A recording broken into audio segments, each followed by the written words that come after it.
먼저 본문 말씀 보도록 하겠습니다. 조금 길긴 하지만 눈으로 좀 따라 읽으시고 제가 읽도록 그렇게 하겠습니다. 창세기 9장 8절로 17절까지입니다. 제가 읽도록 그렇게 하겠습니다. 창세기 9장 8절입니다.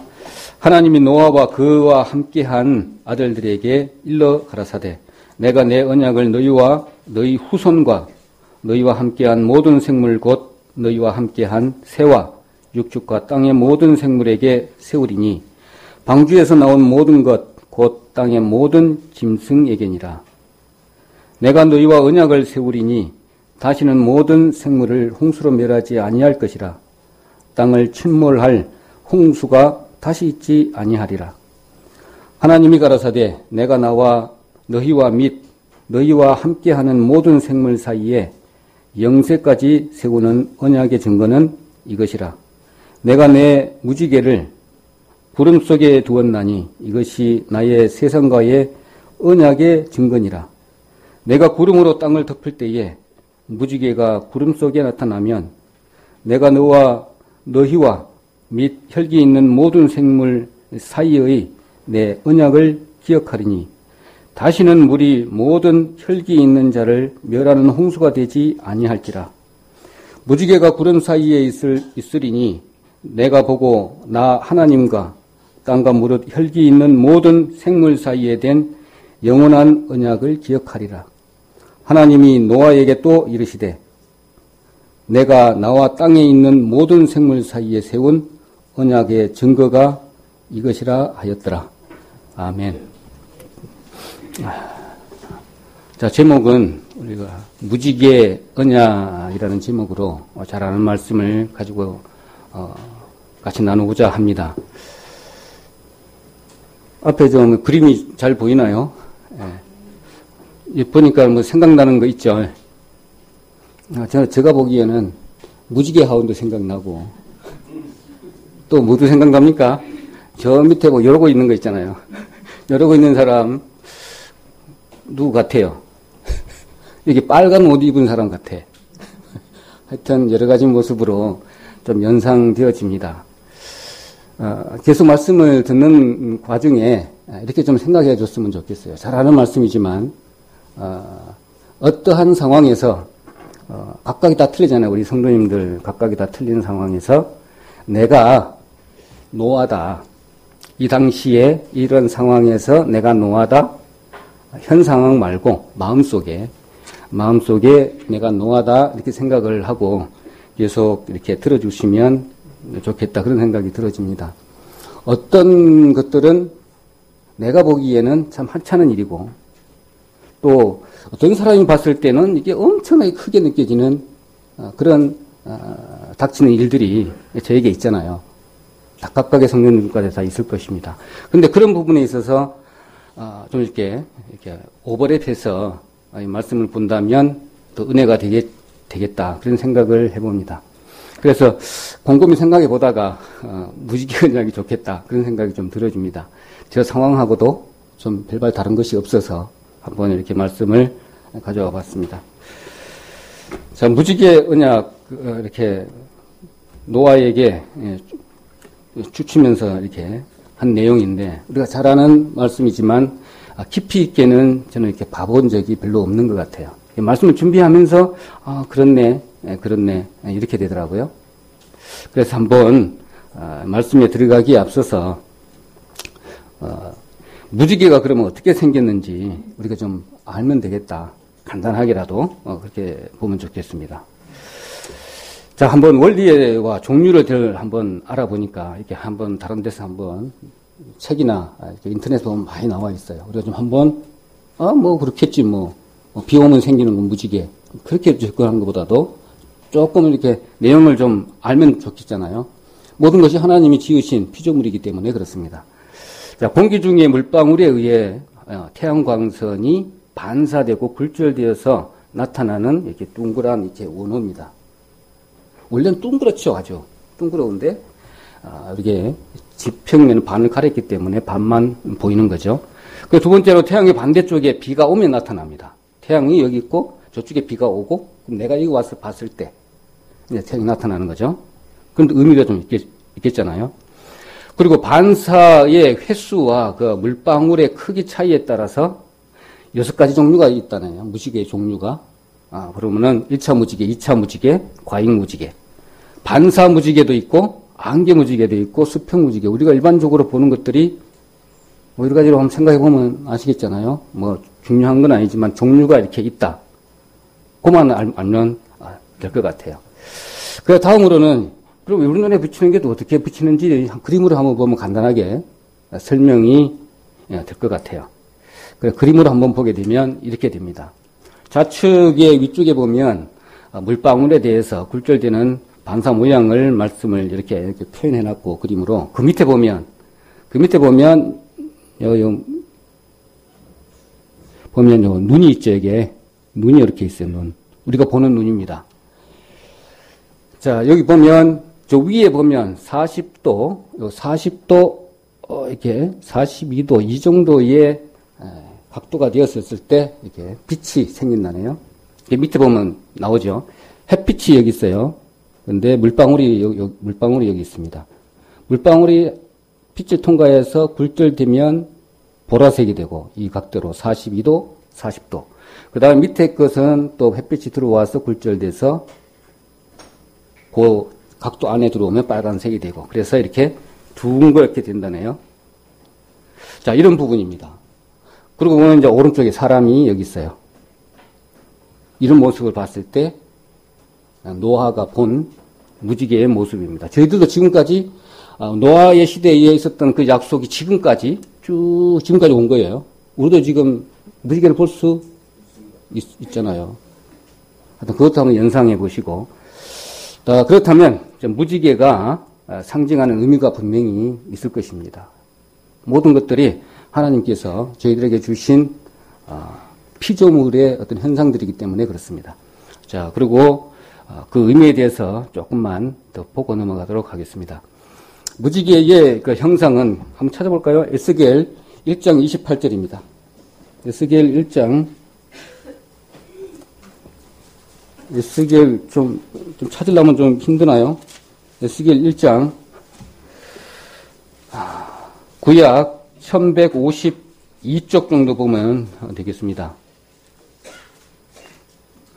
에스겔 1장 28절 찾기 힘드시면 앞에 스크린 보시면 되겠습니다. 그 사면 광채의 모양은 비 오는 날 구름에 있는 무지개 같으니 이는 여호와의 영광의 형상의 모양이라.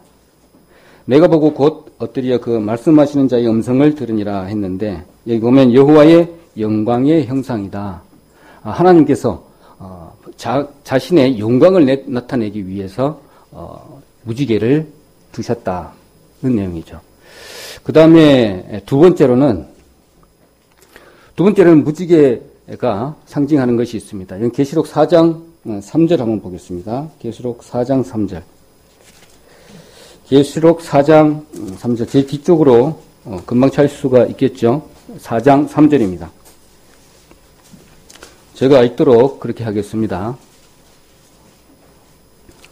앉으신 이의 모양이 벽옥과 홍보석 같고 또 무지개가 있어 보좌에 둘렀는데 그 모양이 녹보석 같더라. 요한이 하늘 예배의 모습을 보고 기록한 내용입니다. 요한이 보니까 무지개가 이렇게 둘러 있었다. 그렇게 지금 이야기를 하고 있습니다. 자, 여기에서도 무지개의 상징은 인간에 대한 하나님의 진실한 부분과 은혜의 부분을 이렇게 말씀을 하고 있습니다. 그래서 계시록 4장 3절에 보면 요한이 하늘에서 보좌를 보았고 여기서 보좌에 대해서 좀 알아야 되는데 그 보좌라는 단어는 계시록에서 보니까 내가 한번 이렇게 검색을 해봤어요. 46번 나오더라고요. 보좌라는 단어가. 보좌라는 그 단어는 우리가 정말 내가 기억하기로 요 말씀을 상당히 오래전에 한번 했습니다. 기억이 나요. 아마 목사님이 하셨는지 아니면 오정철 전도사님이 하셨는지 그건 잘 모르겠는데 한번 했어요. 그래 그 보좌라는 뜻은 통치, 주인 대심, 주 대심, 권능과 권세를 나타내는 말입니다. 어느 정도 이제 감이 잡히잖아요. 왜 무지개를 두셨는지 그런 부분도 생각해 보시면 좋겠습니다. 그리고 여기 보니까 앉으신 보좌에 앉으신 이 모양이 그렇다는 거죠. 그렇다면 모두로 이 모든 것을 가지신 분이 바로 그 보좌에 앉으신 그런 모든 능력을 가진 그 보좌에 앉으신 이는 누구시겠습니까? 하나님밖에 없으시잖아요. 그러니까 하나님이시라는 그런 의미가 되겠습니다. 그래 이 하나님의 모습이 세 가지 아까 보석으로 표현되어 있잖아요. 앉으시는 모양이 벽옥, 홍보석, 녹보석 같더라 이렇게 되어 있잖아요. 그래서 이 보석에 대해서 좀 알아보면 좋겠다 그런 생각을 본문에 들어가기 앞서서 이렇게 한번 이렇게 따와 봤습니다. 저는 이게 보긴 봤는데 그림으로만 봤는데 실제로 이렇게 만져보지는 않았어요. 이 만져보신 분도 계시죠? 아마 있을 겁니다. 아마 루비 정도는 만나보시지 않았을까 그런 생각도 들고 저는 다이아몬드 이렇게 본 적은 없어요. 영화에는 봤습니다. 그렇지만 이게 실제 한번 봐봤으면 좋겠어. 이렇게 도대체 에메랄드는 어떻게 되는지 좀 한번 봐봤으면 좋겠어요. 이렇게 만져봤으면 좋겠어요. 하여튼 느낌도 중요할 것 같아요. 보는 것도 중요하지만 그래서 이렇게 관련된 의미도 이렇게 한번 적어봤지만 하나님께서 그런 만든 목적이 있잖아요. 아마 이렇게 그림하고 모양하고 색깔하고 이렇게 연관 지어보면 하나님이 원하시는 지금까지 성경을 배워온 느낌과 어떤 감각으로 봤을 때 다이아몬드 벽옥이라 그러면 영광스럽고 거룩한 어떤 그런 느낌이 오잖아요. 분명히 옵니다. 그리고 홍보석 루비 이런 같은 경우는 좀 빨간색이니까 또 피의 색깔이고 그렇다 보니까 공의로우신 분, 심판하시는 하나님을 이렇게 상징하는 부분으로도 우리가 얼마든지 이렇게 느낌으로 받을 수가 있습니다. 그 녹보석 같은 경우는 어때요? 파라니까 파란 건 아니지만 초록색이니까 은혜오고 자비로운 분, 생명의 근원이신 분 이렇게 구분이 이렇게 되고 이렇게 느낄 수가 있습니다. 자 그러면 벽옥에 대해서 좀 알아볼 필요가 있잖아요. 그래서 간단하게 벽옥에 대해서 한번 봐봤습니다. 그래서 벽옥은 다이아몬드 아까 봤지만 빛 가운데 거하시는 하나님의 거룩하심과 의로우심과 이게 순결하심을 나타내는 말입니다. 계시록 21장 10절로 11절 보면 잘 나타나 있습니다. 이렇게 폈으니까 한번 보도록 하겠습니다. 21장 한번 보겠고요. 제일 뒤에 제가 읽도록 그렇게 하겠습니다. 21장 10절로 11절 성령으로 나를 데리고 크고 높은 산으로 올라가 하나님께로부터 하늘에서 내려오는 거룩한 성 예루살렘을 보니 하나님의 영광이 있음에 그 성의 빛이 지극히 귀한 보석 같고 벽옥과 수정같이 막더라 이렇게 표현되어 있는 계시록의 말씀과 이 벽옥의 어떤 느낌하고 상징하는 바가 어찌 일치되는 것들을 이렇게 볼 수가 있습니다. 그래서 또 다른 성경에는 요한 1서 1장 5절에 보면 보지는 않겠습니다. 제가 읽도록 그렇게 하겠습니다. 우리가 저에게서 듣고 요한 1서 1장 5절 저희에게 전하는 소식이 이것이니 곧 하나님은 빛이시라. 이 빛이시다는 것이죠. 빛 가운데 거하시는 하나님. 그 다음에는 베드로전서 1장 16절 베드로전서 1장 16절에는 거룩하였으되 내가 거룩하니 너희도 거룩할지어다. 거룩하심에 대해서 이렇게 표현하고 있습니다. 그리고 디모데전서 6장 16절에는 오직 그에게만 죽지 아니함이 있고 가까이 가지 못할 빛에 거하시고 이렇게 말씀을 하고 계십니다. 그 말씀과 지금 이렇게 보석에 비유한 말씀하고 딱 일치하는 것들을 이렇게 볼 수가 있습니다. 그 다음에 벼곡 말고, 그 다음에는 홍보석 간단하게 보도록 하겠습니다. 홍보석은 아까 본 것처럼 누비, 붉은색이죠. 공의와 심판을 나타내는 부분인데, 거룩하신 하나님은 불의와 죄에 대해서 심판하십니다. 그러므로 죄인된 인간이 벼곡처럼 거룩하신 분 앞에 이렇게 서게 되면, 심판받을 수밖에 없는 나의 자신을 이렇게 보게 되는 것이죠. 또 이런 부분에 관련된 우리 성경 말씀 잘 알고 계시는데, 이사야 선지자가 그랬잖아요. 하나님 부름 받을 때 하나님 보고 나면 내가 죽잖아요. 보게 되면. 그러니까 벌벌벌 떨면서 한 얘기가 있죠. 이사야 6장 5절 한번 볼까요? 이사야 6장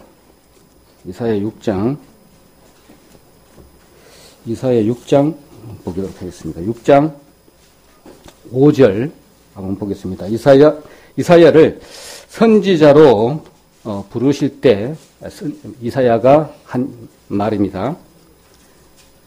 이사야 6장 5절. 그때에 내가 말하되 화로다 나여 망하게 되었도다. 나는 입술이 부정한 사람이요 입술이 부정한 백성 중에 거하면서 만군의 여호와이신 왕을 베었음이로다 했습니다. 심판받아야 되는데 헐벌 떨고 하는 것이죠. 그래서 하나님은 이게 홍보석의 의미를 공의와 심판이라는 의미를 두고 하신 말씀입니다.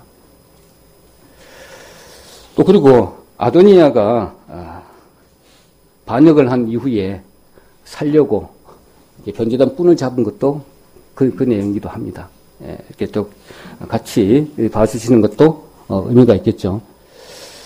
자, 그리고 그 다음에 이 홍보석은 하나님은 죄에 대하여 공의로 심판하시는 이렇게 재판장이시다. 이렇게 또 표현하면 되겠죠.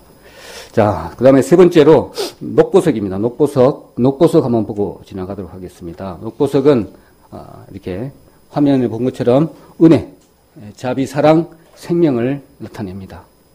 아까 계시록에 보니까 4장 3절에 그 보좌 주위에 무지개가 이게 둘렀다고 했습니다. 무지개는 무엇을 의미하냐? 창세기 9장에는 하나님이 노아에게 다시는 홍수로 심판하지 않겠다고 한 약속으로 주신 말씀입니다. 그런데 하나님은 그 언약의 하나님으로 약속하신 것을 진실하게 또 지키시는 분이라는 것을 녹보석을 통해서 의미를 하고 있습니다. 그래서 언약적인 사랑 위에 우리가 하나님 앞에 이렇게 당당히 설 수 있는 거잖아요. 하나님이 각각의 우리 성도님들 전부 다 세상의 사람들을 그 죄로 인해서 그 심판대에 다 하나씩 세울 것인데, 그럴 때 어떤 분은 의의 심판, 백보자 심판대에 심판을 다 받게 되는데, 우리는 여기에 언약적인 사랑 위에 반드시 하나님 앞에 서실 것입니다. 그랬을 때 우리는 언약의 약속의 말씀을 듣고 깨달은 구원받은 성도들은 담대히 설 수 있는 것이죠.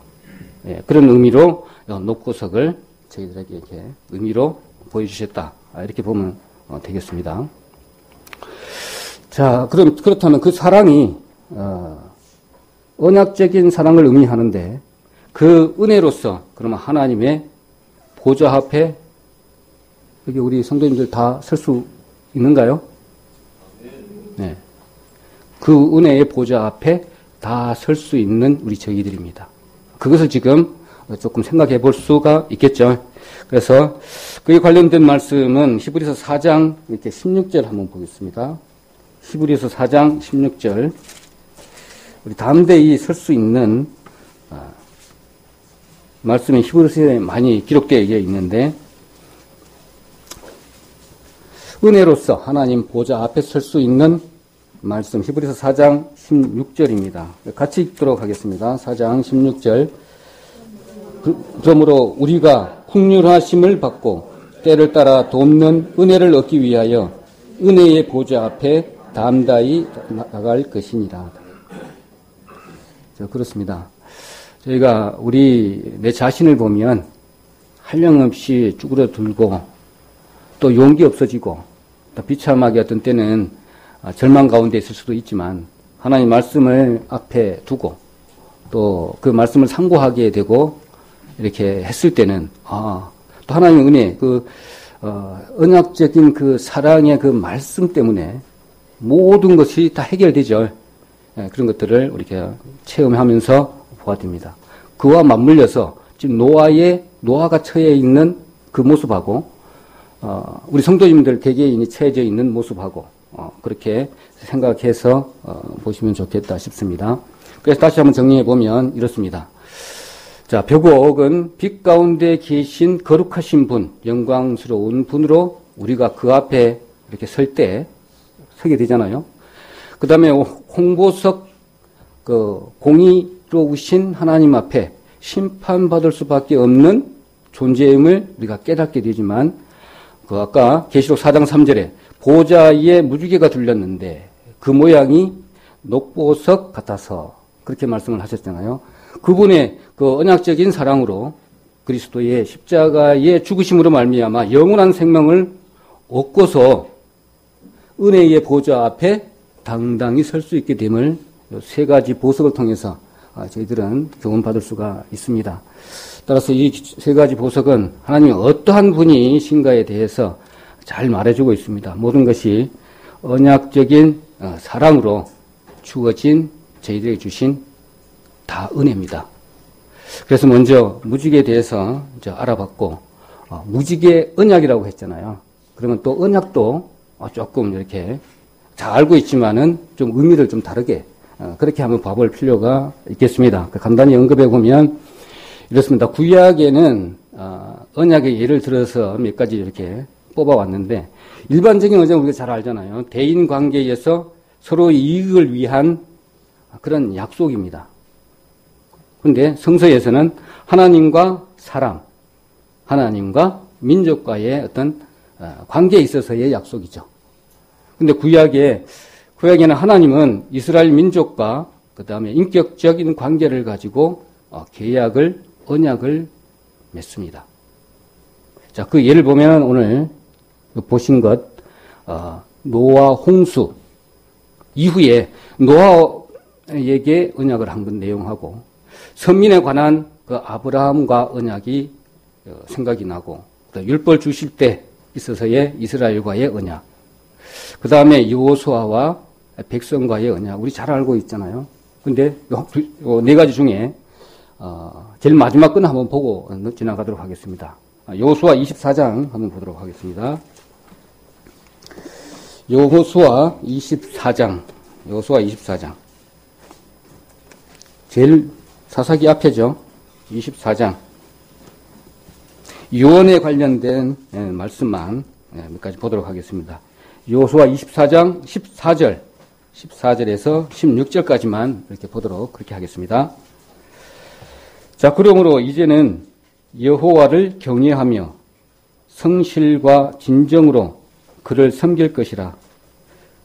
너희의 열조가 강저편과 애굽에서 섬기던 신들을 제하여 버리고 여호와만 섬기라. 좀 여호와가 이제 죽기 직전에 유언을 하는 내용입니다. 이스라엘 민족에게 만일 여호와를 섬기는 것이 너희에게 좋지 않게 보이거든 너희 열조가 강저편에서 섬기던 신이든지 혹 너희의 거하는 땅 아모리 사람의 신이든지 너희 섬길 자를 오늘날 택하라. 오직 나와 내 집은 여호와를 섬기겠노라. 참 대단한 말씀이잖아요.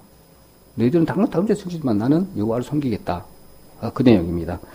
백성이 대답하여 가로되 여호와를 버리고 다른 신들을 섬기는 일을 우리가 결단코 하지 아니하리오니 이렇게 안 하겠다. 그리고 약속을 한 내용입니다. 그 위에 쭉 이렇게 넘어가면 25절에 그 다음에 21절에 우리가 정녕 여호와를 섬기겠노라고 21절에는 했고 25절에는 언약을 세우고 그들을 위하여 율법과 법도를 베풀었더라 이렇게 말씀을 하고 돌에다가 새겨서 딱 이렇게 못을 박아놓는 그런 24장 여호수아 24장 내용을 우리가 확인할 수가 있습니다. 노아의 홍수 때도, 노아와의 언약을 할 때도 이와 동일합니다. 예, 그렇게 봐주시면 되겠습니다. 그 다음에 이제 본문으로 넘어가기 전에서 간단하게 정리만 한다 보면, 이스라엘 민족이 하나님 앞에 택함을 받고, 그 택함의 목적은 오직 이스라엘 민족이 잘나서 그런 것도 아니고, 또 그럴 만한 조건이 되어서 그런 것은 절대로 아니라는 거 우리가 알고 있습니다. 그래서 하나님의 자유로운 그런 행위로서의 어떤 택하여 정하심을 받은 이후에 오직 이스라엘 민족을 통해서 하나님의 자신의 뜻을 드러내기 위해서 택하셨어요. 그래서 이제 이스라엘 민족만 보면 하나님의 뜻을 우리가 알 수가 있는 것이죠. 그런 부분에서 이렇게 쭉쭉 이렇게 언약에 성취하는 모습을 보면 이게 인격적인 사랑의 관계다라는 것이죠. 어떤 계약은 통했지만 하나님과 이스라엘 민족과의 인격적인 사랑의 관계다.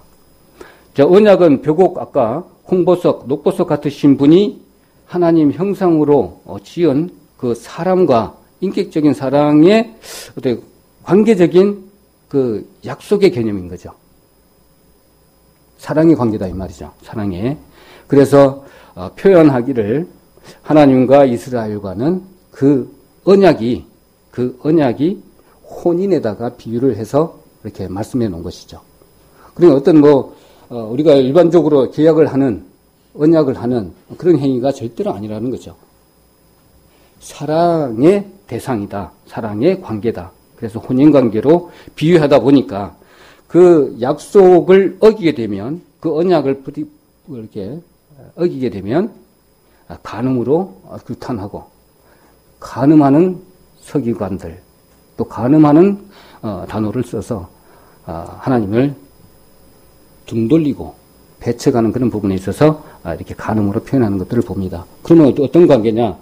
혼인, 신랑, 신부, 이런 관계로 이렇게 발전해 갔다는 것들을 이렇게 볼 수가 있습니다. 그런 개념들을 좀 보고, 노아가 당대의 의인이다 하고 이렇게 한 말씀처럼 다른 건 다 멸해버렸어요. 지금까지 창세기부터 쭉 다 멸했는데 노아의 가족 자부 포함해가지고 8사람만 살린 거잖아요. 그런 상황에서 지금 노아가 지금 이제 1년 동안을 방주 안에 들어가 있다가 나와가지고 딱 보니까 참 기가 찰 거 아니에요. 아무것도 없어요. 물로 완전히 뒤집었기 때문에 아마 색깔은 전부 다 뻘 색깔이었을 것 같아. 뻘. 이제 무시 들어갔으니까 조금 말라서 든든해, 위에는 좀 하얗고 밑에는 완전 진흙탕이고 완전히 물이 쪽 빠졌으니까는 조금은 골은 좀 생겼을 것 같아. 골. 그러니까 미국의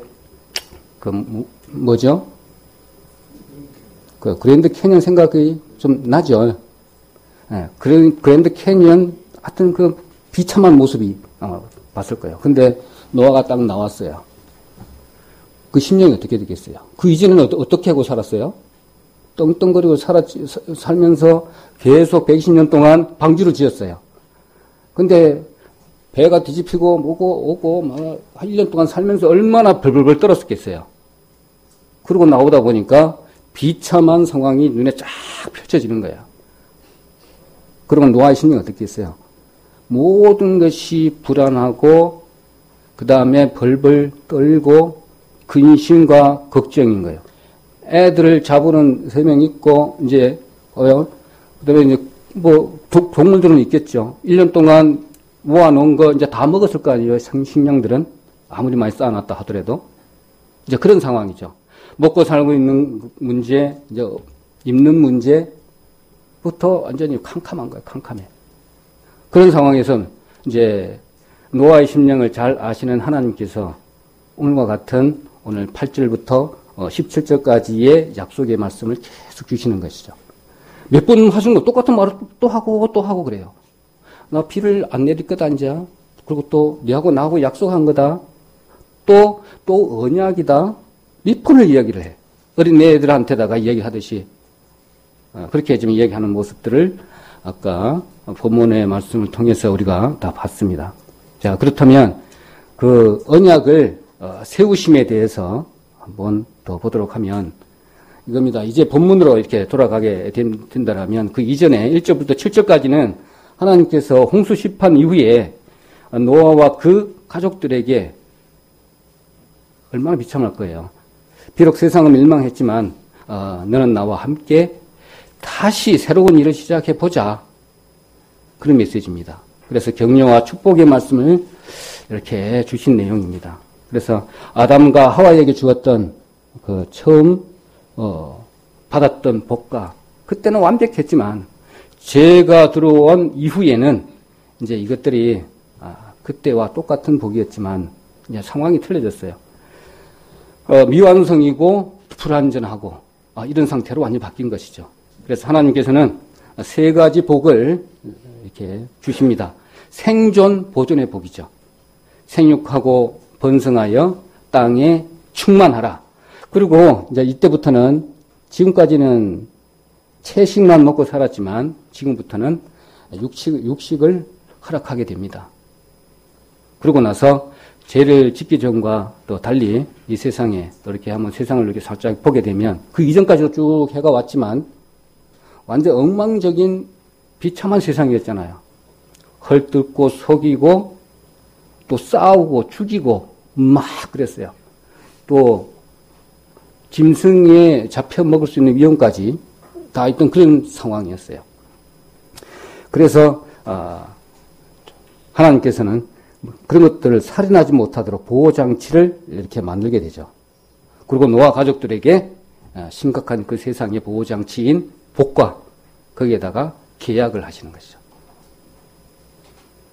이런 모습을 볼 수가 있습니다. 그리고 그 다음에 그 이후에 우리 본문의 말씀처럼 8절부터 11절까지 그 내용은 다시는 이제 노아와 그 가족들하고 시작할 수 있는 그 복을 주시며 계약을 이제 하시잖아요. 9절에 보면 9절 한번 볼까요? 다시 한번 9절만 한번 보도록 하겠습니다. 9절 보면 내가 내 언약을 너희와 너희 후손과 너희와 함께한 모든 생물 곧 너희와 함께한 새와 육축과 땅의 모든 생물에게 세우리니 방주에서 나온 모든 것 곧 땅의 모든 짐승에게니라 이렇게 되어져 있는데 이제 약속을 하십니다. 하나하나. 그러면 어떻게 됩니까? 당연히 이루시는 분이고 언제나 약속하시고 또 성취하시는 분이고 그래서 성경은 우리가 잘 알지만 신약, 구약, 이 약속의 말씀이라는 것을 또 새롭게 알지만은 또 이루시는 분이다. 노아를 통해서 또 그렇게 말씀을 또 받을 수가 있겠고 또 노아를 통해서 보게 되면 또 우리에게 안심을 주시는 말씀이다. 그래서 옆에다가 안심이라는 장도 한번 넣어봤어요. 바탕 화면에다가. 그래서 우리가 지금 신앙생활을 할 때도 그런 것 같아요. 저 같은 경우에 한번 예를 들어보면 이거요. 처음에 남쪽에만 따뜻한 데만 살다가 그 추운데 어찌 가서 살고 했어요. 참 긴장 많이 했어요. 또 아무도 모르는 사람하고 또 이렇게 하려니까는 공포심 같은 것도 있어요. 또 서울에 올라가니까는 김정은이 가지고 내다보고 있어. 그러니까 더 겁이 나는 거예요. 그런데다가 사무실 앉아 있으면은 대포 소리, 총소리가 옆에서 사기장이 바로 옆에 있어요. 탁탁탁탁탁 해요. 그리고 하루에 한두 번씩 이게 부대별로 헬리콥터가 왔다 갔다 해요. 들으러 왔다 오고. 또 작전이 얼마 전에 있었잖아요. 작전이 있으면은 정신없어. 이게 상당히, 이제 불안해지죠. 어떻게 보면. 그럼 외부 상황에 있어서는 그렇다는 거죠. 내부성에 들어가면 더 심각하지만, 하여튼, 그런 부분, 노아가 이렇게 겪었던 그런 부분하고도 연관되어집니다. 그래서, 한번 그런 것도 한번 이렇게 오버랩 해볼 수가 있습니다. 그런데 노아와 노아 가족뿐만이 아니라, 동물에게까지 동물에게까지 언약을 하십니다. 그죠? 오늘 성경을 보면 하나님은 노아와 그 가족들뿐만 아니라 이 동물에게까지 약속을 하시는 모습을 볼 수가 있습니다. 그래서 하나님께서 우리와 언약을 또 이렇게 세우시고, 또 구약에서는 모든 약속은 신약에서 다 또 이루시고, 또 예수 그리스도께서 약속하신 모든 약속은 머지않아 또 어떻게 됩니까? 역사의 마지막 때에 또 완성이 되잖아요. 이런 것처럼, 자, 그 언약에 대한 그런 부분들도, 우리가 잘 볼 수가 있는데, 이것이 하나님의 법칙이고, 또 하나님의 어떤 진실하심이고, 또 변함없으신 그런 하나님을 볼 수가 있습니다. 그래서 하나님은 실수 없이 그가 하신 말씀을 반드시 이루시기 때문에 그 은혜의 보좌 앞에 섰을 때 담대히 저희들이 나갈 수 있는 그런 은혜가 임하게 된다 생각이 들어집니다.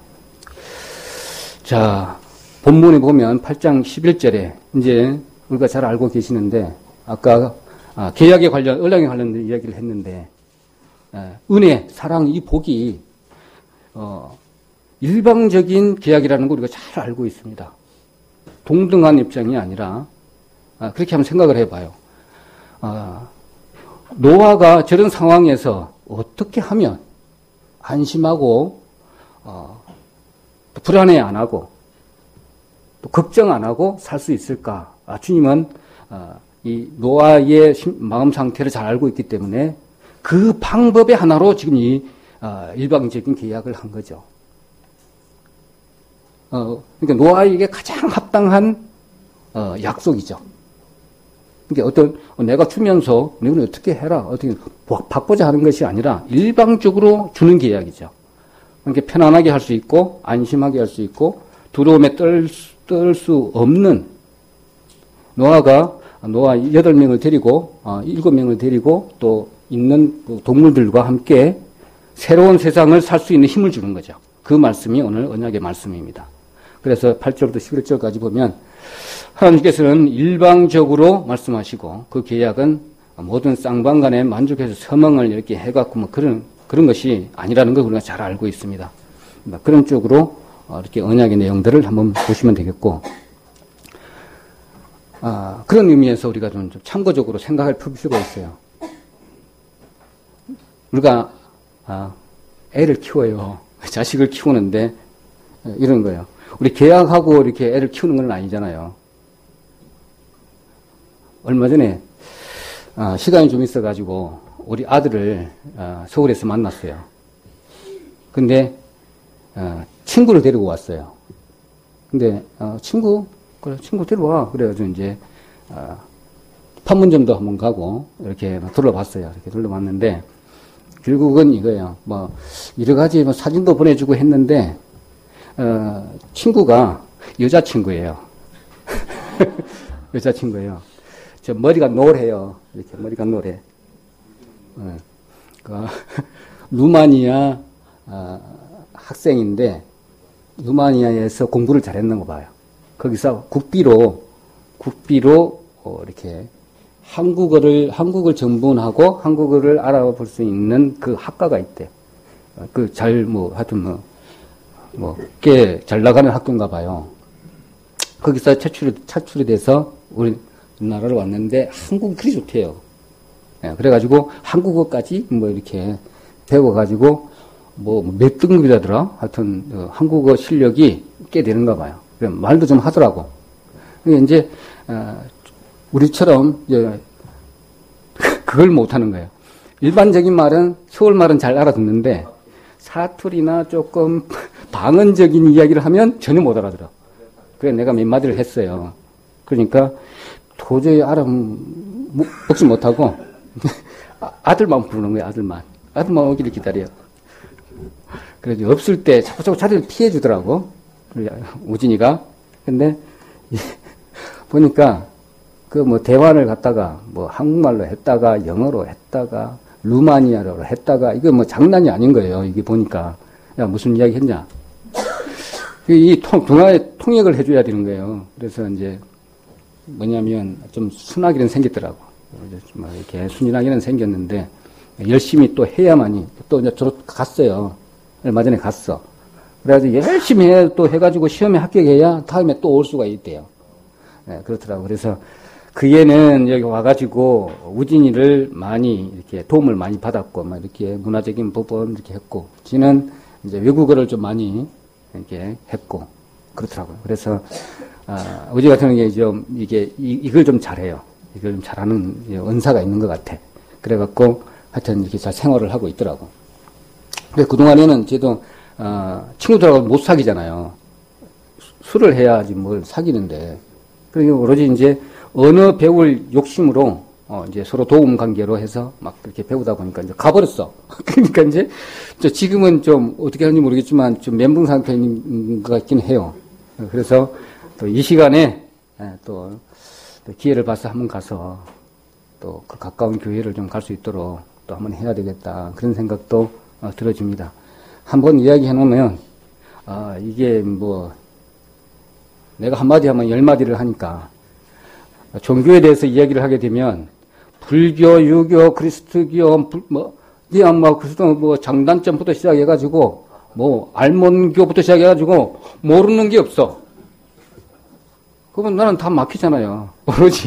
오로지 하나님밖에 모르는데. 그래서 그래, 너 잘났다. 네 팔뚝 굵고 일단은 다음에 또 한번 보자. 네가 마음이 낮아지면 또 하나님을 찾겠지. 그런 생각을 많이 하고 기도가 참 많이 되어집니다. 어려운 상황일수록 좀 힘든 상황으로 지금 공부하고 있어요. 공부하고 있는데 이렇게 넉넉하지 않잖아요. 이게 알바도 했다가 지금 막 그렇게 하고 있더라고. 그래서 열심히 해라. 그리 하고 있는데 하여튼 뭔가가 주님께서 잘 그동안에 빚어서 주님 일에 쓸 수 있는 그런 우진이가 되었으면 하는 기도 바람이고 하여튼 그렇게 진행되고 있습니다. 그래서 부모가 자식을 키울 때 자녀하고 계약을 하고 키우지는 않는다. 그래서 이렇게 한번 생각을 한번 해봤고요.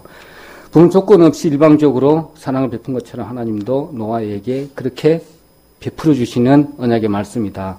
라는 것들을 우리가 한번 생각해 보면 좋겠다. 그런 생각이 들어서 이렇게 말씀을 드립니다. 그것이 모든 것이 다 은혜이고 하나님은 노아에게 창조주의 권위를 가지고 사랑과 또 은혜와 복된 계약을 그러니까 일방적으로 하신 것이다.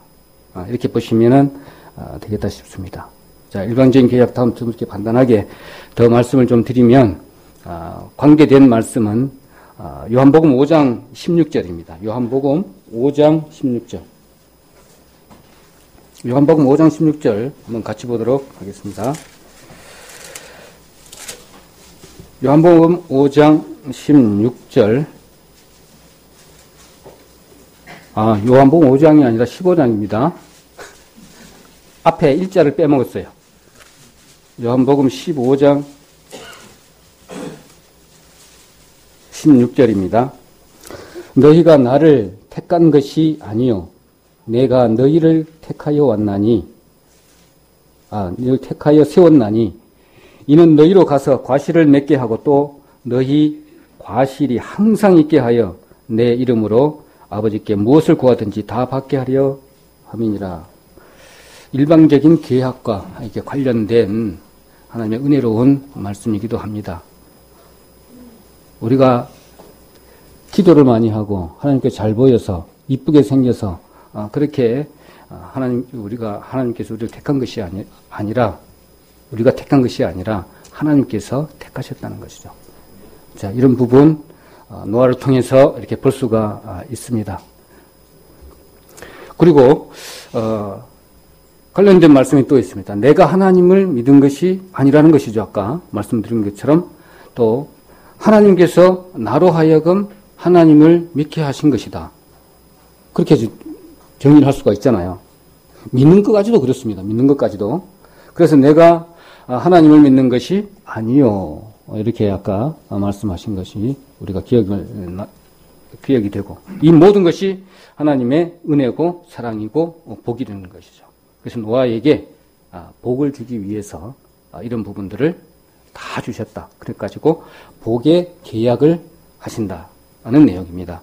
그래서 복의 계약 내용을 보면 이러한 사랑과 은혜와 또 복을 하나님은 노아에게 이렇게 다시 주시게 되는 것이죠.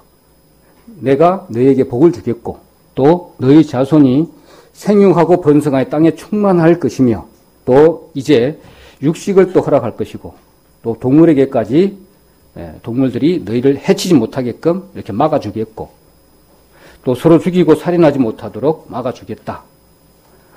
그리고 나는 너와 새로운 특별한 계약을 만들어줄 것이다. 하고 한 내용이 오늘 주된 내용이기도 합니다. 그 가운데 내면적인 상황들은 우리가 얼마든지 받을 수가 있잖아요. 왜 그러면 그런 계약을 했는지 또 그런 계약들이 노아에게 합당한 건지 그러면 노아가 딱 문 열고 나왔을 때 방주를 열고 나왔을 때 그런 조건이 맞아들여서 평안한 상태로 되는 것인지 정말로 이렇게 한번 생각을 해보면 은혜가 더 클 줄로 압니다. 그래서 하나님은 저희들에게 일방적인 사랑을 하시고 또 여러 가지 표현으로 교회에다가 표현하고 그 다음에 혼인관계로 표현하고 여러 가지로 표현을 해서 인격적인 사랑관계를 유지하고 사귐을 갖고자 하는 내용의 출발점이 노아에게 주신 모든 복의 내용이다. 이렇게 봐도 되겠다 싶습니다. 자, 그래서 격려하시고 또 영광스러운 삶을 살아갈 수 있도록 힘주시는 내용이기도 하죠. 그렇게 보면 되겠습니다.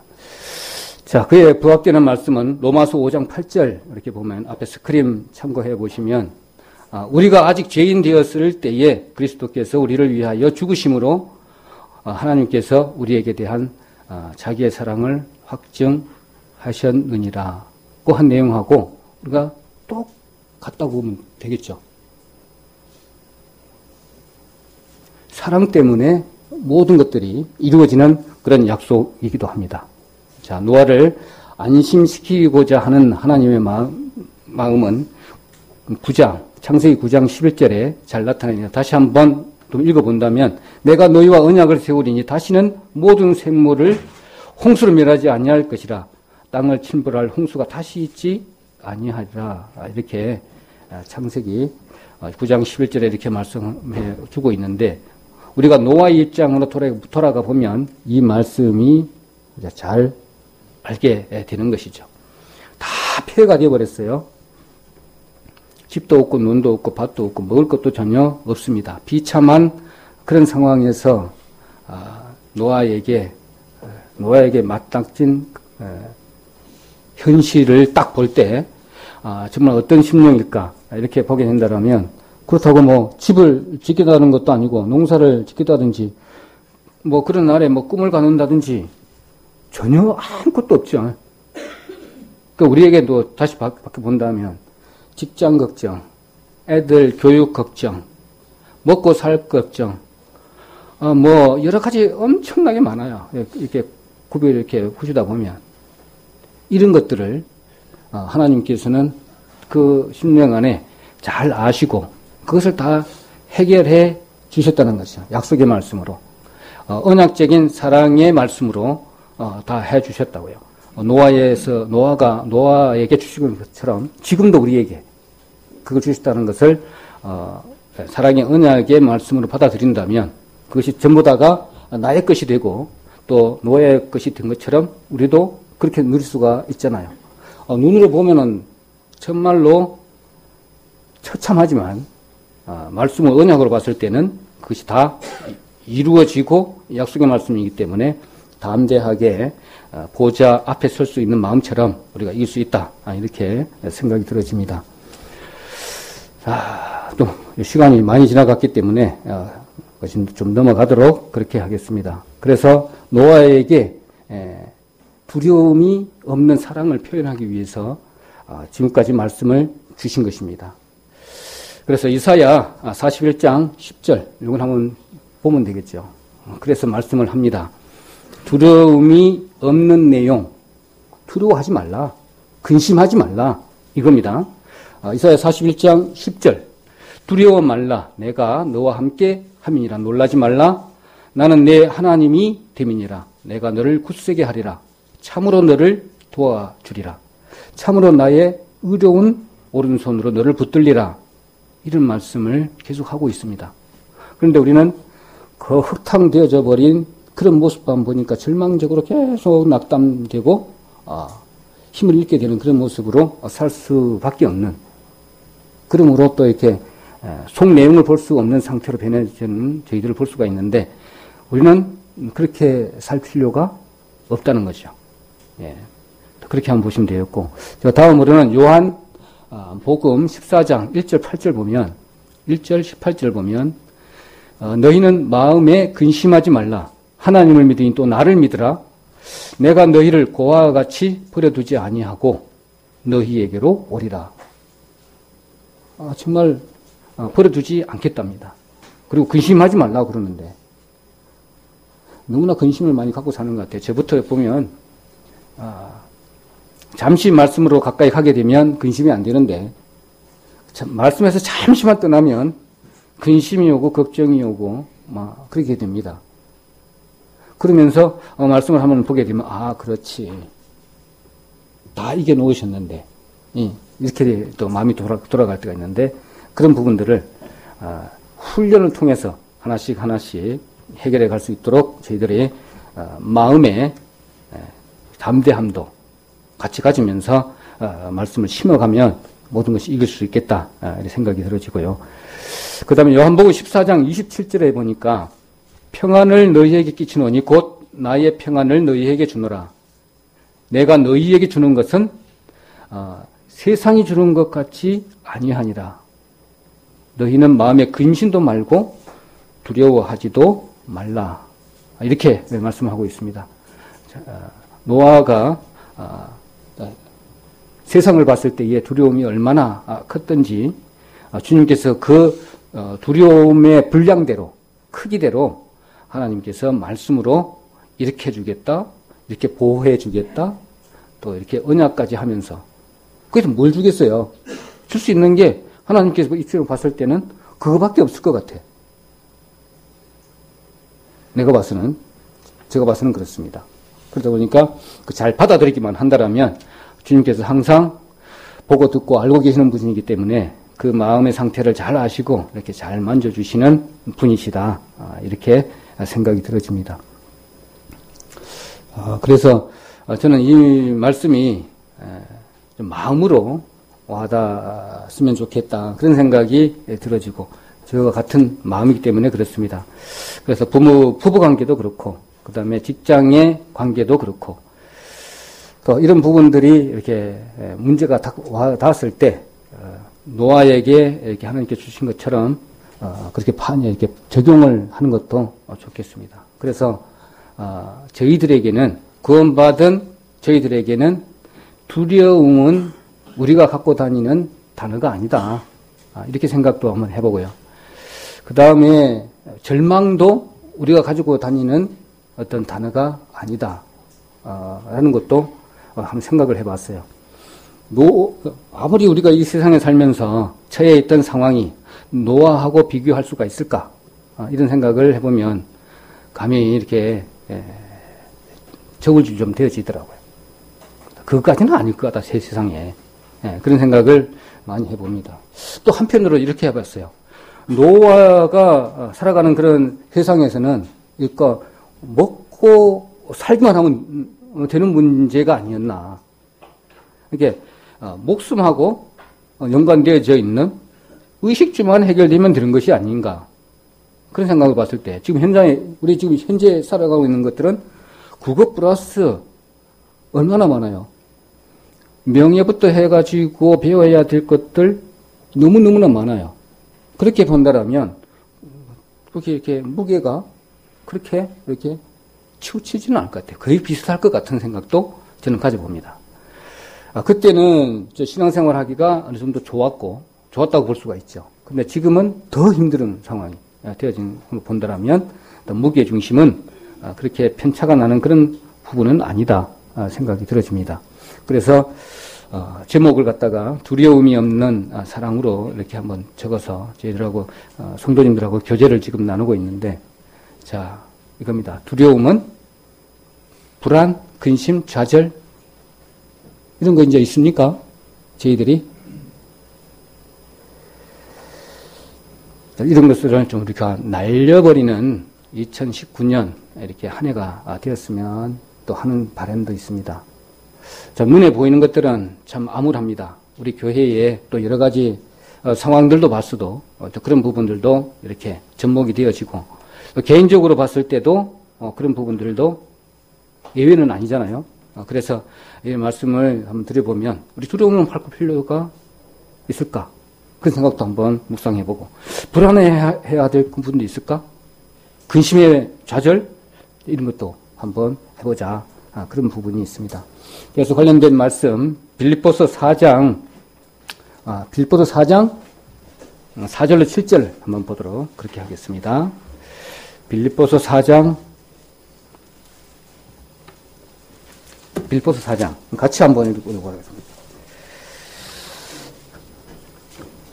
빌립보서 4장 4절로 7절 함께 봉독하도록 하겠습니다.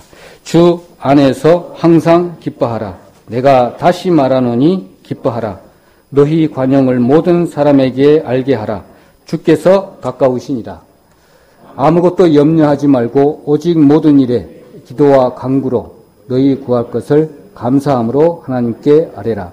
그리하면 모든 지각에 뛰어난 하나님의 평강이 그리스도 예수 안에서 너희 마음과 생각을 지키시리라. 아멘. 여기 제일 마지막에 거 내가 좀 빨간 걸로 해놨잖아요. 마음과 이 생각을 지키라고 이렇게 했습니다. 그래서 제가 이 부분에 대해서만 좀 짚고 넘어갈 부분이 좀 있습니다. 마음과 생각을 우리가 예전에도 전도 집회에서도 많이 했고 이렇게 하는 부분이 있는데, 자, 여기가 우리가 제일 가운데 그 다음에 그 앞에 둘러싸고 있는 부분, 우리의 사람의 구조에 대해서 이렇게 말씀을 이렇게 하고 있습니다. 잘 안 보이네요. 잘 까만거라 놓으니까는 잘 안 나오는데, 그러면은 이걸 없애버리고 깨끗한 걸로 한번 할까요? 여기다가 하도록 하겠습니다. 우리가 영이 있고, 그죠? 영이 있고, 혼이 있고, 몸이 있는데, 이렇게 우리가 쭉 상기를 계속 해야 되겠더라고요. 저 같은 경우에는 자주 생각을 합니다. 여기는 오감이 있잖아요. 오감, 혼이, 여기는 감정, 의지, 생각, 지정이라고 했고, 여기는 직관, 영교, 이런 양심이라고 했고요. 그 다음에 여기 마음과 생각이라고 했는데, 여기 양심하고 감정, 의지, 생각, 이렇게 해서 이것이 마음이라고 했습니다. 하나님께서 이 가운데 영과 혼을 양심이라는 모두에게 주신 양심의 법을 포함해서 혼에 있는 감정, 의지, 생각, 여기 가지고 있는 그동안에 하나님께 주신 지식, 세상의 지식 다 포함을 해서 이 마음을 하나님께서 지키신다는 것이죠. 지키기를 원하고. 그래서 여기 가운데 생각은 여기에 혼에 있죠. 여기 생각이 여기에 포함이 된다고 우리가 알고 있습니다. 이 생각들을 살짝하게 사단이 생각을 주지 못하도록 옷을 딱 지키고 있어야 되겠죠. 그러면 우리가 모든 것들이 성령의 충만함을 받은 상태에서 지속이 될 수가 있는데, 그렇지 못하면 이 생각에다가 사단의 음성을 받아들이게 되면 이것이 이제 그때부터는 문제가 되는 것이죠. 하나님이 원하시는 대로가 안 되고, 그 다음에 말씀의 분별력도 떨어지고, 내가 무슨 행동을 하는지조차도 몰라. 또 상대방이 이야기해주는 말씀도 받아들이는 자세가 안 돼 있어요. 몰라, 전혀 알 수가 없는 상태가 되어버립니다. 그래서 마지막으로 이렇게 뒤에 마음과 이렇게 생각을 하나님께서는 지켜주신다는 것이죠. 그래서 이것을 우리가 마음에 좀 잘 새겨서 그렇게 두려움이 없는 그런 상태가 계속 유지돼야 될 것 같습니다. 저는 많이 그런 생각을 많이 해봅니다. 지금까지 제가 많이 이렇게 굴곡도 있었지만 이렇게 쭉 가면서 오르락내리락 오르락내리락 이렇게 온 것 같아요. 이게 부어 갔다가 푹 떨어지지는 않는 것 같아. 그래프가 봤을 때 쭉 이렇게 흔들리면서 이렇게 갔어요. 근데 이렇게 쭉 떨어져가지고 이렇게 올라오지는 않은 것 같아요. 하여튼 예전에 우리 사이클도 우리가 본 것처럼 이렇게 신앙의 순서도 마찬가지로 쭉 이렇게 얼마든지 이렇게 흔들릴 수가 있잖아요. 그렇게 하는 식으로 진보가 우리가 있어야 될 것입니다. 오늘 2019년도도 마찬가지로 우리가 성숙과 성장으로 이렇게 해나가고 있는데 그런 부분에서도 우리가 신경을 써서 해나가면 좋겠다.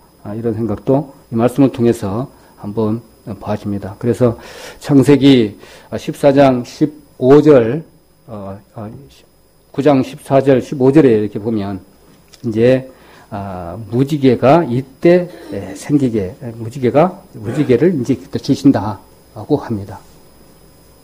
그러니까 이제 하나님께서 말씀으로 주셨어요. 말씀을 주셨어. 그지 안 하겠다. 지켜주겠다.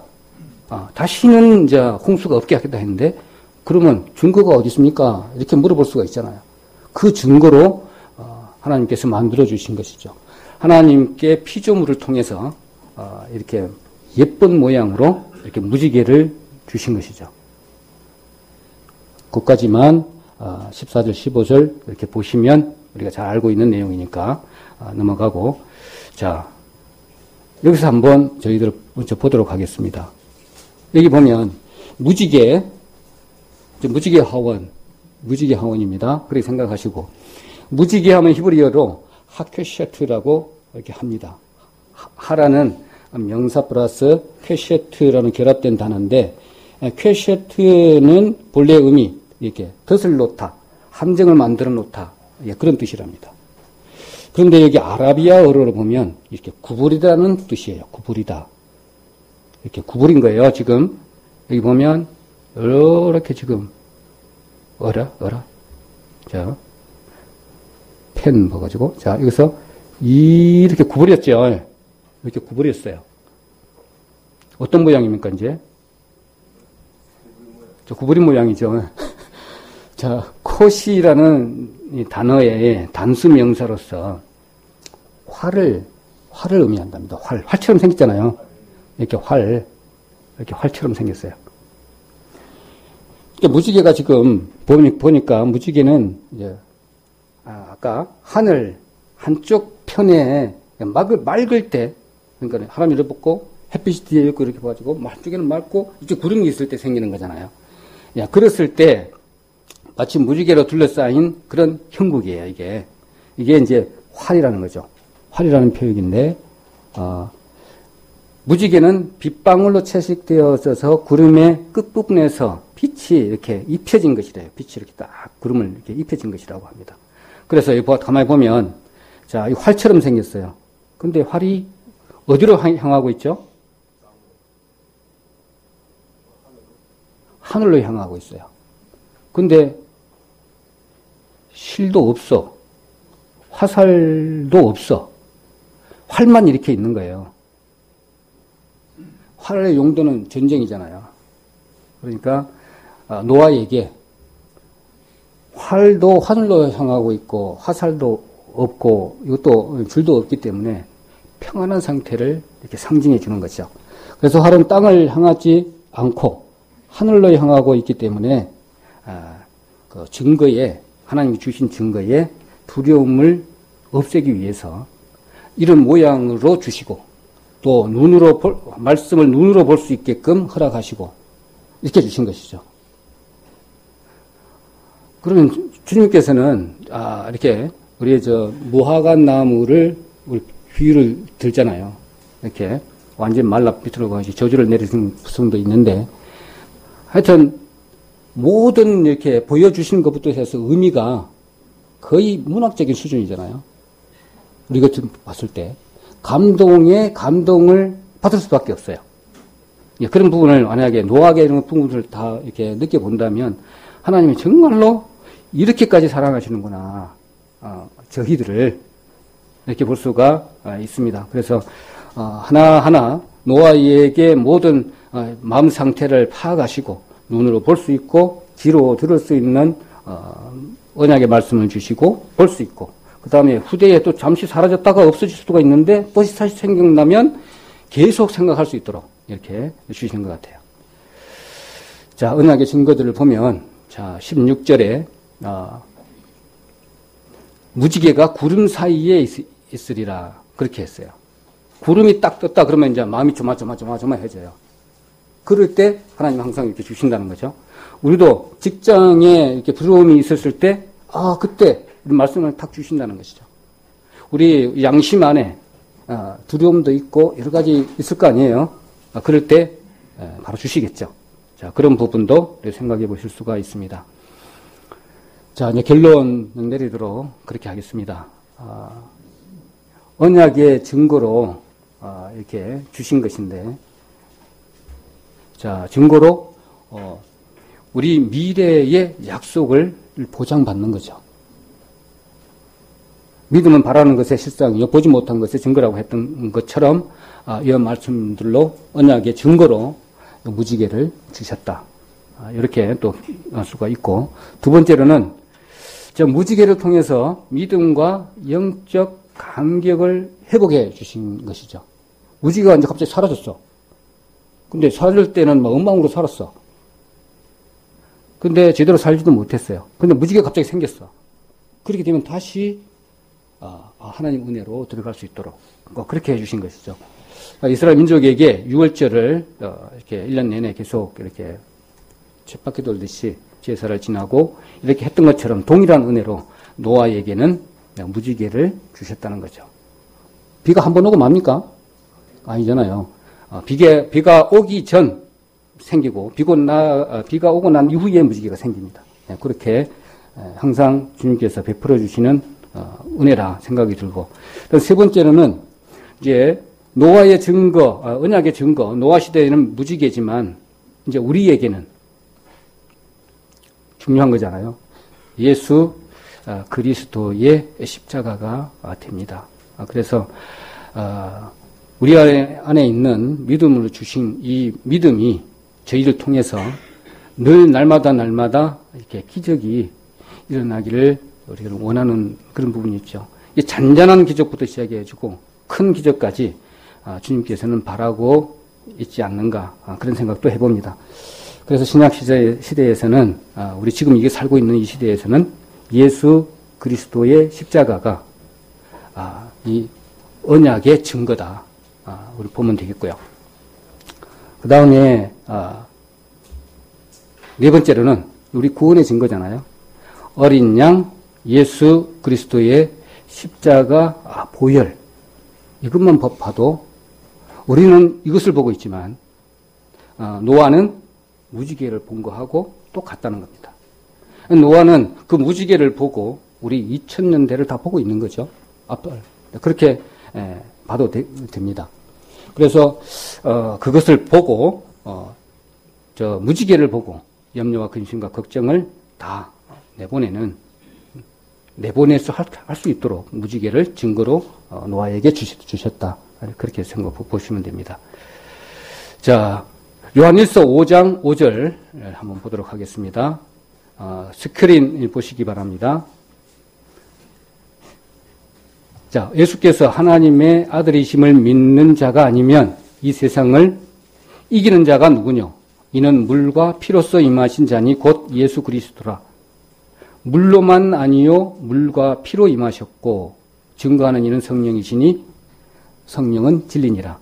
증거하는 이가 셋이니 성령과 물과 피라. 또한 이 셋이 합하여 하나이니라. 이 말씀 중에 좀 이해가 잘 안 가는 부분이 좀 6절 부분이 좀 될 것인데, 물과 피로, 물은 뭐죠? 또 피는 뭐죠?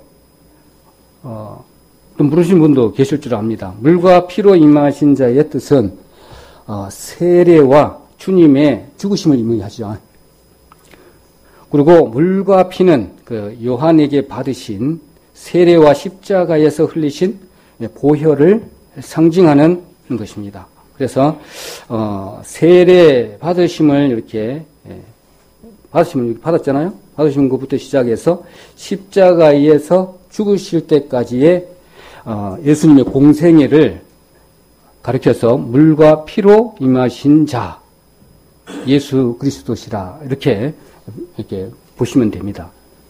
이제 그거 은혜를 주셨기 때문에 우리가 담대하게 은혜의 보좌 앞에 이 믿음으로 나가는 것입니다. 그래서 구약에는 무지개가 약속의 증거였지만 오늘 예수님 십자가 사건 이후에 그 언약의 증거로는 우리가 십자가가 되고 그 다음에 우리에게 성전 삼으신 우리에게 성령님이 되실 것이고 그 다음에 모두에게 주신 조명하라고 끝날 때까지 조명하라고 주신 이 성경입니다. 이 성경을 통해서 이제 계시된 내용은 다 끝났잖아요. 여기에 다 들어있어요. 성령님도 우리 안에 계시고 우리 십자가도 얼마든지 볼 수가 있잖아요. 그래서 이걸 통해서 증거해 주신 것이죠. 그러면 노아에게는 무지개를 주셨고 우리에게는 십자가 성령 지금 말씀으로 다 증거가 되어 있습니다. 다른 거 이거 이외에 다른 거 찾을 수가 있어요? 없어요. 할 필요도 없어요. 이것만 가지고 이렇게 나간다면 주님께서 주시는 염려와 근심, 두려움은 우리가 없어질 것이다. 만약에 내가 몸이 너무나 안 좋다. 직장의 일이 너무나 안 풀린다. 여러 가지 있잖아요. 이런 부분들. 나는 이제 시한부다. 내지는 어디 멀리 외국에 가야 되는데 아무것도 내가 아는 것이 없다고 했을 때 이런 부분들을 이렇게 각각의 처해져 있는 상황에 따라서 내가 어떻게 말씀을 받는가에 따라서 주님께서는 다 주셨는데 언약의 증거로 주셨는데 그것을 어떻게 받아들이느냐에 따라서 염려가 오고 근심이 오고 두려움이 올 수가 있지만 그것을 물리치고 버리고 한다라면 반대가 되겠죠. 이것들은 말씀을 통해서 성령의 음성을 들을 때 내가 어떻게 반응하고 또 어떻게 또 말씀을 받고 그리고 훈련을 통해서 그때 하나씩 쌓일 때 믿음과 함께 이렇게 쌓아 올라가는 것으로 이렇게 보게 됩니다. 그렇게 한다면 성령의 충만함이 지속이 되고 그걸 통해서 우리 교회가 부흥이 되고 성령의 교통함이 이렇게 생기고 왔을 때 느끼는 것이 교회에 오면 틀려집니다. 성령의 흐름을 들으면 누구나 다 우리 성도님들 다 느끼는 거예요. 성령의 불을 떼서가 아니라 또 날씨가 뜨거워서가 아니라 흐름이 있어요. 근데 그 흐름을 잘 생각을 하시고 내가 거기 안에 동참하는 모든 것들 위에 교회가 하는 모든 부분에서 동참했을 때 그것들이 하나같이 몸이 건강한 상태로 이렇게 유기적으로 움직이는 상태의 교회가 이렇게 움직이는 것들을 보게 되고 그렇게 돼야만이 하나님께서 건강한 교회네 여기 생명을 줘야 되겠네 잘 키울 수 있겠네 나 여기 있다 생명을 주신다는 거죠. 그렇게 되면 이렇게 전도하는 분 따로 또 키우는 바른 따로 또 증거하는 분 따로 또 부재하시는 분 따로 이렇게 생기는 것이죠. 이 사람은 전도하는데 능력이 있어. 그럼 이 사람은 전도 확 되는 거예요. 이쪽에는 구제하는 사람이 있어요. 구제하는 싹 됩니다. 시설물 이렇게 돌아보는데 은사가 있어. 이렇게 유기적으로 한 틀이 돌아가는 것이 아닌가 이렇게 생각이 들어집니다. 어떻게 시간이 상당히 빨리 지났습니다. 중간에 빼고 좀 시간이 좀 많이 걸리다 생각을 했는데 어떻게 결론은 내린 것 같습니다. 어떻게 잘 이해가 됐는가 잘 모르겠지만 이게 만지는 게 좀 이렇게 잘 안 되더라고요. 이게 따로 정리해야 되고 그거 봐야 되고 또 여기에다 또 입력을 해야 되고 요거 하나로 어떻게 하면은 좀 손쉽겠다 그런 생각도 이렇게 해보는데 하여튼 저 나름대로 좀 신경을 좀 써봤습니다. 전번 주 옛날에 약속한 것도 있고 해서 한번 여기에 기계를 빌려서 한번 해봤는데 그냥 하는 거하고 차이는 뭐가 있는지 그건 잘 모르겠습니다만 일단은 보는 것도 중요한 것 같아요. 노아에게 이게 무지개도 보여준 것처럼 또 그렇게 하는 것도 좋겠다. 그런 생각에서 준비를 해봤습니다.